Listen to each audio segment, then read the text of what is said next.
Hello everyone, ছোট্ট একটা video তোমাদের সঙ্গে শেয়ার করতে এলাম। দেখো, আসলে আমি মাম্মামকে নিয়ে ফার্স্ট টাইম কিভাবে রুটি বানালাম সেটা তোমাদের সঙ্গে শেয়ার করতে এলাম। আর ও যখন বড় হবে তখন দেখবে যে ও কতটা দুষ্টুমি করতো মাম্মাকে, যে মাম্মাম এতটা কষ্ট করে কিন্তু খাবার দাবার রেডি করতো। আসলে তোমরা যেমনটা জানো, আমার প্রেগনেন্সির থার্ড ট্রাইমেস্টার থেকে আমি রান্নার লোক রেখেছি। তো কোনো কারণবশত সে পুজোর কয়েকটা দিন ছুটি নিয়েছে। এবার ওই বেলা গিয়েছিলাম মায়ের ওখানে, তো বিকেলবেলা চলে এসেছি, কারণ এখান থেকে রেডি হয়ে যাব অনেকটা টাইম লাগবে। যদি ওখানে রাত্রেবেলা খাওয়া দাওয়া করে আসি তাহলে অনেকটা দেরি হয়ে যাবে ঘুরতে যেতে। তো যার জন্য আমি তাড়াতাড়ি করে চলে এসেছিলাম। আর এসে রাত্রেবেলা তো কিছু একটা খাওয়া দাওয়া করতে হবে, আমি চাই না যে বাইরে খাওয়া দাওয়া হোক। তার কারণ তোমরা তো জানো কয়েকদিন আগে ওর পাপা অ্যাডমিট ছিল। আমার মনে হয় যে লাইট খাবার, বাড়ির খাবার খেলে হেলদি থাকবে, এই আর কি।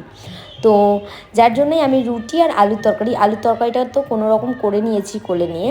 আর রুটিটা করতে যে আমার কতটা ভীষণ কষ্ট হয়েছে সেটা কি আর বলবো। রুটি তো ভাজার সময় তো দেখলে কোলে নিয়ে ভেজে নিচ্ছি, কিন্তু ওই বেলার সময় এতটা প্রবলেম হয়েছে, ওকে দোলনায় দিয়ে একটা রুটি বেলেছি, আবার কোলে নিয়ে ভেজেছি, এইভাবে করেছি জানো। এত দুষ্টু আমার এটা, মানে এক ফোঁটা কোল থেকে নামবে না মা যখন কাজ করবে। অন্য সময়ও খেলবে, কিন্তু যখন কাজের সময় তখন এগুলো করে, দেখলে তো তোমরা।